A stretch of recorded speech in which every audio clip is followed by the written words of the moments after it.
నమస్తే. ఇన్నాళ్ళు నన్ను సపోర్ట్ చేస్తూ, ఎంకరేజ్ చేస్తూ మీ ప్రేమని నాకు అందిస్తున్న ప్రతి ఒక్కరికి కృతజ్ఞతలు. అలాగే ఈ వీడియో కూడా ఖచ్చితంగా మీకు ఉపయోగపడుతుంది. లైక్, షేర్ అండ్ సబ్స్క్రైబ్ చేసి మీ సపోర్ట్‌ని నాకు అందించండి. అలాగే ఈ వీడియో పట్ల మీకున్న అభిప్రాయాన్ని కామెంట్ సెక్షన్‌లో కామెంట్ చేసి తెలియజేయండి. ఇప్పుడు వీడియోని చూద్దాం. ప్రస్తుతంతో పాటు ప్రముఖ ఆధ్యాత్మికవేత్త, వాస్తు జ్యోతిష పండితులు శేషగిరిరావు గారు ఉన్నారు. మాట్లాడదాం. నమస్కారం అండి. నమస్తే అండి. సార్ ఒక ఒక అద్భుతమైనటువంటి ప్రశ్నతో తప్పకుండా. ఎపిసోడ్‌ని స్టార్ట్ చేద్దాం. అలాగే. దయ్యాలు. రైట్. అవునా? దయ్యాలు దయ్యాలు అనే టాపిక్ ఎప్పుడు కాంట్రవర్షియల్ గానే ఉంటుంది. ఎందుకంటే right. There are 2 sets of people. ఒకళ్ళు అవును. నమ్మేవాళ్ళు, ఒకళ్ళు నమ్మని వాళ్ళు. అవును. చూడని వాళ్ళు లేకపోతే ఎక్స్‌పీరియన్స్ చేయని వాళ్ళు ఏమంటారంటే వీళ్ళు అబద్ధాలు ఆడుతున్నారు. అవును. లేకపోతే ఏదో ఇల్యూషన్ లో ఉన్నారు. దేర్ ఇస్ అవును. No such thing called evil. లేకపోతే మరి దయ్యాన్ని నమ్మని వాడు దేవుణ్ణి కూడా నమ్మకూడదు. కొంతమంది ఇలా కూడా ఉంటుంది. దేవుణ్ణి నమ్ముతారు కానీ దయ్యాన్ని నమ్మరు. అవును. దేర్ ఆర్ అంటే రకరకాల థాట్ ప్రాసెస్‌లు ఉన్నాయండి ఇందులో. రైట్. అసలు దయ్యాలు లేవు అనే సెట్ ఉంటే ఒకటి, దయ్యాలు ఉన్నాయని. అసలు ఎవరెవరికి కనిపిస్తాయి దయ్యాలు? అసలు నిజంగానే దయ్యాలు ఉన్నాయా? ఒకవేళ కనిపించి భయపెడుతూ ఉంటే గనక ఎట్లా రక్షణనైనా ఎలా తెచ్చుకోవచ్చు ఈశ్వర కృపతో? ఇత్యాది విషయాలు ఒక్కసారి మనం మాట్లాడుకోవాలి శేషగిరి గారు. తప్పకుండా. చాలా మంచి ప్రశ్న. ఎందుకంటే ఇక్కడ ఓకే. నమ్మేవాళ్ళు ఉంటారు, నమ్మని వాళ్ళు ఉంటారు మీరు చెప్పినట్టుగా. కానీ నమ్మటము, నమ్మకపోవటము అనేది పక్కన పెడితే అంటే ఇందాక మీరు చెప్పారు దేవుడిని నమ్మేవాడు కొంతమంది దెయ్యాన్ని యాహ్! నమ్మరు అని. యాహ్! కానీ దేవుడిని నమ్మిన ప్రతి ఒక్కడు దెయ్యాన్ని నమ్మాలని గాని, దెయ్యాన్ని లేదు. నమ్మేవాడు ప్రతి ఒక్కడు కూడా దేవుడిని నమ్మాలని లేదు. ఏమీ లేదు. అవును. కానీ దెయ్యం అనుభవాలు మాత్రం అంటే దేవుడు మనకి ప్రత్యక్షంగా కనపడతాడో లేదో అనేది మనం చెప్పలేం ఇవాళ రోజుల్లో. హ్మ్. అంటే పాత రోజుల్లో వాళ్ళు వందల మనం కొద్ది ఉపాసన సంవత్సరాలు చేస్తే అవును. ఉపాసన బలం చేత ఖచ్చితంగా ఇప్పుడు ఆ కనపడే ఛాన్స్. ఉపాసనతో ముడిపడి ఉన్నది ఒకటి చెప్తాను. హ్మ్. రెండోది నాకు బాగా ఆప్తమిత్రుడు అతనికే జరిగిన ఒక అనుభవం. ఆప్తమిత్రుడు అంటే నాకు మిత్రుడు కాదు నిజానికి. నా సొంత మేనల్లుడి యొక్క మిత్రుడు. మిత్రుడు. ఆ మిత్రుడు చెప్పిన అనుభవం ఒకటైతే, ఒకటి ఇందాక మనం చెప్పే ఈ సాధనలో నాకు కలిగిన ఒక అనుభవాన్ని షూర్. మీకు చెప్పే ప్రయత్నం చేస్తాను. షూర్. ఇక్కడ అంటే తిట్టేవాడు గాని, విమర్శించేవాడు గాని ఎప్పుడు ఉంటారులెండి. ఉంటారు. ఇదేం టాపిక్ ఆ! దెయ్యాలుంటాయి. ఇవాళ రోజుల్లో కూడా ఇంకా దెయ్యాలు పట్టుకొని వేలాడతారా అని వాళ్ళని మనం చెప్పి పట్టించుకోవద్దండి. మనకేదో దెయ్యం పట్టిందనుకుంటారు వాళ్ళు. సో, అందుకని ఇక్కడ అలాంటివి సరే ఎవరి విజ్ఞత బట్టి వాళ్ళకి వదిలేయటం అనేది ఉంటుంది. యాహ్! కానీ నాకేంటంటే ఎప్పుడైనా సరే ఆ యథార్థాన్ని చెప్పడం అనేది ఉంటుంది. తర్వాత రెండోదేంటంటే నేను అందరిలాగా ఈ జ్యోతిష్యాన్ని ఏదో ఒక వారసత్వంగా నేర్చుకున్నది కాదు. ప్యాషన్‌తో నేర్చుకున్నాం. ప్యాషన్‌తో కన్నా కూడా ఒక పరిశోధనాత్మకంగా. ఎందుకంటే నేను మీకు ఒక గతంలో చెప్పున్నాను. నేను ఒక ఆంధ్రభూమికి నేను విలేకరిగా చేసున్నాను. సో, దానివల్ల ఏంటంటే అది ఎంతో కొంత ఒక పరిశోధన పరంగానే నేను దాన్ని యాహ్! సాధ్యమైనంత వరకు నేర్చుకున్న దానికి చూశాను. రైట్. కనుక నన్ను అబద్ధం అనుకున్నా నాకేం నష్టం లేదు. నిజం అనుకున్నా కూడా ఆ! నాకు వచ్చే నష్టం ఉపయోగం లేదు. So, right. వాస్తవం ఏదుంటుందో అది చెప్పితేనే మనకి షూర్. ఇవాళ కాకపోతే రేపైనా నిలబడుతుంది షూర్. వాస్తవం అన్నది. షూర్. సో, ఇక్కడ మీకు చాలా చక్కటి ఇంట్రెస్ట్ అయిన విషయం ఒకటి చెప్తాను నేను. చెప్పండి. ఇది ఇందాక నేను చెప్పిన ఒక మా మేనల్లుడికి సొంతంగా హ్మ్. జరిగిన అనుభవం. హ్మ్. ఇది ఏమైంది? విశాఖపట్నంలో జరిగింది. సో, అక్కడ అది కూడా మీకు లొకాలిటీతో సహా నేను చెప్తాను. దీనదయాళపురం అని చెప్పి వెళ్ళే రోడ్ ఒకటి ఉంటుంది. ఇప్పుడు అది ఒకప్పుడైతే చాలా నిర్మానుష్యంగా ఉండేది గానీ, ఇప్పుడు పెద్ద పెద్ద హాస్పిటల్లన్నీ కూడా అక్కడ విశాఖపట్నంలో వచ్చాయి. ఇంచుమించు ఆ ముడసలాబా ప్రాంతం అంటారు. ఒకప్పుడు మన మంచి మంచి సినిమా షూటింగ్‌లన్నీ ఆ ప్రాంతంలోనే జరిగేవి. హ్మ్. ఈ 'రెండు జల్ల సీత' గాని, మన 'విశ్వనాథ్' సినిమాలు చాలా వరకు అక్కడే జరిగాయి. ఆహా! అయితే ఇక్కడ ఈ ప్రాంతంలో వెళ్ళేప్పుడు ఏంటంటే, ఒకసారి వాళ్ళు విప్రోలోనో ఎక్కడో పనిచేసి ఇంటికెళ్తున్న మూమెంట్‌లో హ్మ్. ఒక అమ్మాయి దారిలో నిలబడి, "సార్ కొద్దిగా లిఫ్ట్ ఇస్తారా?" అని అడిగింది. అది ఇంచుమించు రాత్రి 11:30, 12:30 మధ్య టైం అనమాట. అతను గట్టిగా చూడలేదు. సరే ఇచ్చేసాడు లిఫ్ట్ అనేది. ఇగ తీసుకెళ్తాను పలానా ఇంటి దగ్గర ఆపమని చెప్పింది. సో, పలానా ఇంటి దగ్గర ఆపమని చెప్పేప్పటికి ఆపితే అతను కొయ్యబారిపోయాడు. ఇప్పుడు ఎవరైతే ఎక్కించుకొని రావడానికి చూసాడో, ఆ అమ్మాయి రూపం ఏదైతే ఉంటుందో అక్కడ శవంలా ఉంది. హ్మ్. ఒక్క నిమిషం అసలు కొయ్యబారిపోయాడు. ఏం జరిగిందో అర్థం కాలా.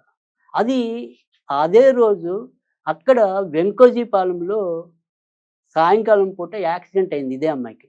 ఆ యాక్సిడెంట్‌లో చనిపోయింది. ఆ చనిపోయిన అమ్మాయి అక్కడ డెడ్ బాడీ అక్కడుంది. తన యొక్క ప్రదేశాన్ని చేరుకోవడానికి ఇతను లిఫ్ట్ అడిగింది. రైట్.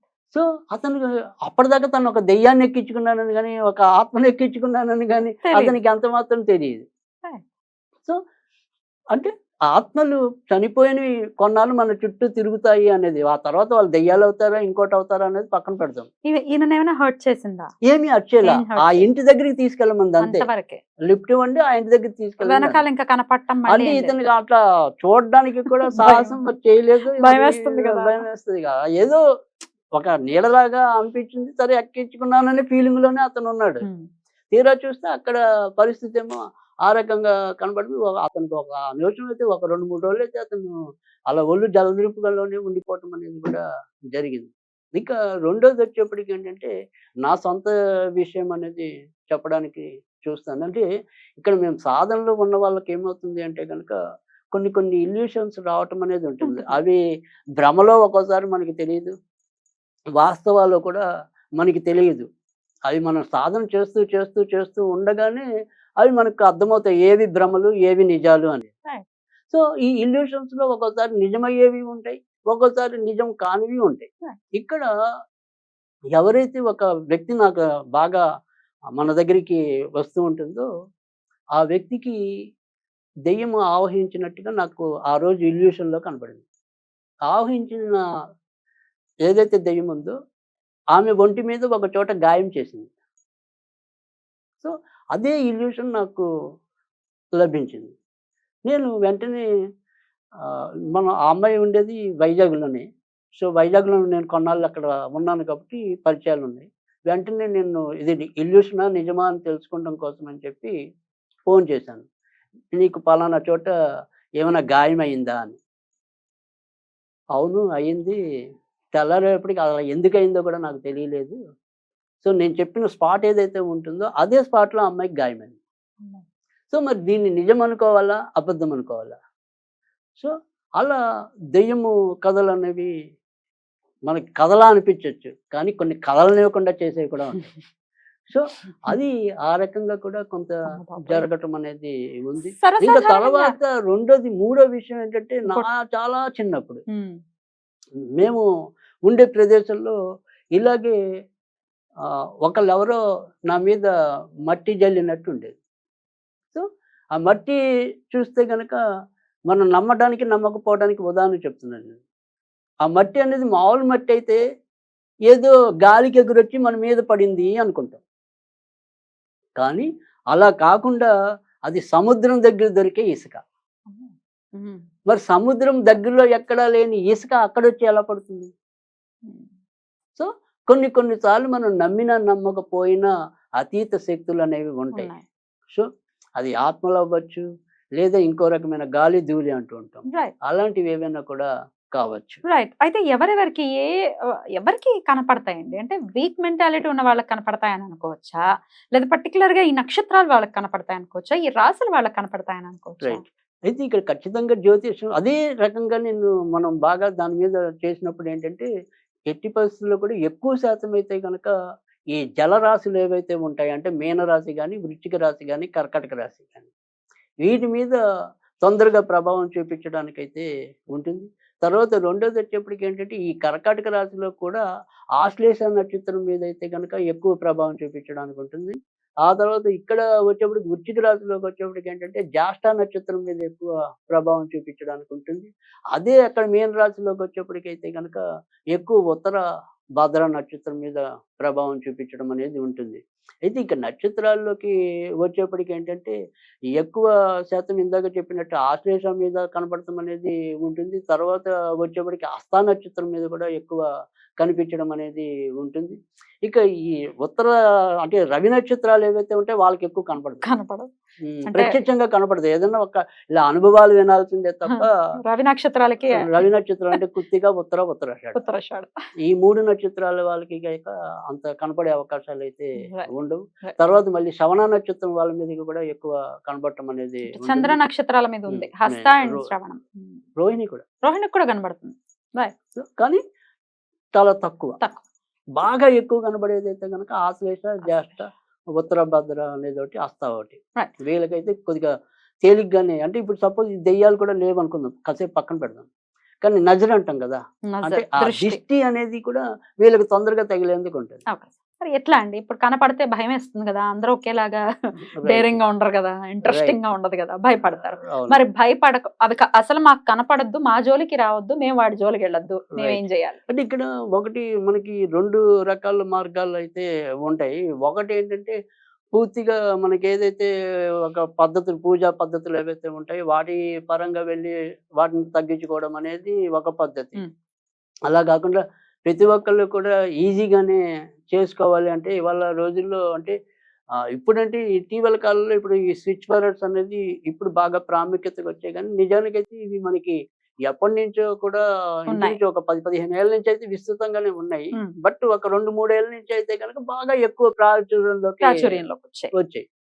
ఇందులో మనకి బాగా ఎక్కువ ఉపయోగపడే స్విచ్ బోర్డ్ ఏంటి అంటే గనక అది నేను చెప్పిన విధానంలో గనక చేస్తే గనక వాళ్ళు మెంటల్లీ కూడా చాలా స్ట్రాంగ్ అవుతారు. స్ట్రాంగ్ అవ్వటం అనేది ఉంటుంది. తర్వాత రెండోది ఏంటంటే ఇలాంటివి ఏమైనా ఉంటాయి అనుకుంటే గనక వాటి నుంచి ఎంతో కొంత ఉపశమనం రావటం అనేది కూడా హ్మ్. ఉంటుంది. హ్మ్. ఇక్కడ మనం చేయాల్సింది ఏంటంటే గనక చాలామంది ఏంటంటే ఈ స్విచ్ బోర్డ్స్ అనేది ఇలా పుస్తకాల్లో వాటిలో కూడా రాయిస్తూ ఉంటారు. అంటే ఇప్పుడు ఏదైతే ఒక నంబర్ అనుకోండి లేదా ఒక పదం అనుకోండి, ఇవన్నీ ఏవైతే ఉంటాయో పుస్తకాల్లో రాయించడం అనేది ఒక పద్ధతి.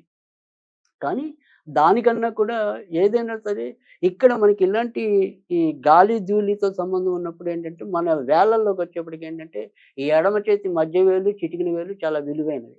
హ్మ్. అంటే ఎడమ చేతి, ఎడమ చేతి మధ్య వేలు, చిటికెన వేలు. ఈ 2 వేళ్ళు. రైట్. హ్మ్. అది ఉంగరం వేలు మరి. ఇది. రైట్. ఇది. రైట్. హ్మ్. హ్మ్. సో ఈ వేలు దగ్గర ఏం చేయాలంటే గనక గ్రీన్ కలర్ ఇంక్ హ్మ్. పెన్ను వాడాలి. హ్మ్. దాని కింద ఇక్కడ మనము 888 అనే సంఖ్య వేయాలి. ఎక్కడ వేయాలండి? చిటికెన వేలు కిందైనా సరే, చిటికెన మధ్య వేలు వేలు కింద. కిందైనా సరే, ఇక్కడ, ఇటువైపే. ఇక్కడ. ఇక్కడ హ్మ్. ఇక్కడ ఇక్కడ. మీరు చూపించట్లేదని నేను ఇటు చూపిస్తున్నాను. రైట్. ఇక్కడ. రైట్. హ్మ్. 888. 888 ఇక్కడ, అంటే ఈ ఇక్కడ. కనుపుల ప్రారంభం దగ్గర హ్మ్. అనుకోండి. హ్మ్. అక్కడ మనం వేస్తాం 888 అనేది. 888. రైట్. వేసి కనీసం 2 నిమిషాలు హ్మ్. అలా 21 రోజులైతే కనీసం చదవాలి. హ్మ్. ఏంటి? ఏం చదవాలి? Bajrang, Bajrang power on. Bajrang power on. Right. Wow! Bajrang power on. Bajrang power on. So super. అది కనీసం రోజుకి ఒక 2 నిమిషాలు చదివితే చాలు. కానీ ఆ చదివేటప్పుడు మాత్రం ఇక్కడ ఖచ్చితంగా అది 888 అనే నంబర్ అయితే ఉండాలి. రైట్. సో అలా చేయటం వల్ల కూడా లాభం జరగటం అనేది ఉంటుంది. సరే, అద్భుతం. హ్మ్. ఇన్ కేస్ ఇలాంటి నమ్మరు. మంత్రతంత్రాలతో మనకి హ్మ్. నమ్మకం లేదు. లేదు ఇంతకంటే సులభమైన మార్గం ఏదైనా ఉందా? కావాలి. ప్రతి ఒక్కడు ఆశాజీవి లేదా బద్ధకస్తులు అనుకోండి, ఏదైనా అనుకోండి. యాహ్! యాహ్! సో అలాంటి వాళ్ళు ఏం చేయాలి అంటే గనక వాళ్ళ ఇంట్లో ఎక్కడైనా సరే దక్షిణంలో హ్మ్. ఈ దక్షిణంలో ఒక చిన్న మట్టి ప్రమిదలో సింధూరము, నువ్వుల నూనె మిక్స్ చేసి ఉంచాలక్కడ. వావ్! వాటిని అలానే ఉంచాలి. కొన్నాళ్ళైతే మార్చుకోవాలి. హ్మ్. ఇంకా తర్వాత మూడోది వచ్చేప్పటికి ఏంటంటే అక్కడ మనకి పూజ చేసే వాళ్ళకి మాత్రమే ఆంజనేయ బడబానల స్తోత్రం అని ఉంటది. అది నిత్యం పఠించి ఆ పఠించడం అనేది ఎలా చేయాలి అంటే గనక కొద్దిగా ముందు నీళ్లు తీసుకోవాలి. ఆ నీళ్లు కొద్దిగా చేతిలో అనుకున్నాక ఆంజనేయుడికి దారపోస్తున్నట్టుగా అనుకుని మళ్ళీ వాటిలో పోసి మళ్ళీ ఇదంతా చదివాక మళ్ళీ దాన్ని తీర్థంగా స్వీకరించాలి. హ్మ్. అలా చేస్తే గనక ఖచ్చితంగా వారి యొక్క దేహం వజ్రతుల్యం అవుతుంది. బ్యూటిఫుల్. ఇలాంటి భయాలు చెప్తూ దీన్ని ఎట్లా అధిగమించొచ్చు అనేది రైట్. చాలా వివరంగా తెలియజేశారు సార్. రైట్. చాలా చాలా థ్యాంక్ యూ. కృతజ్ఞతలు. నమస్కారం సార్. Thank you.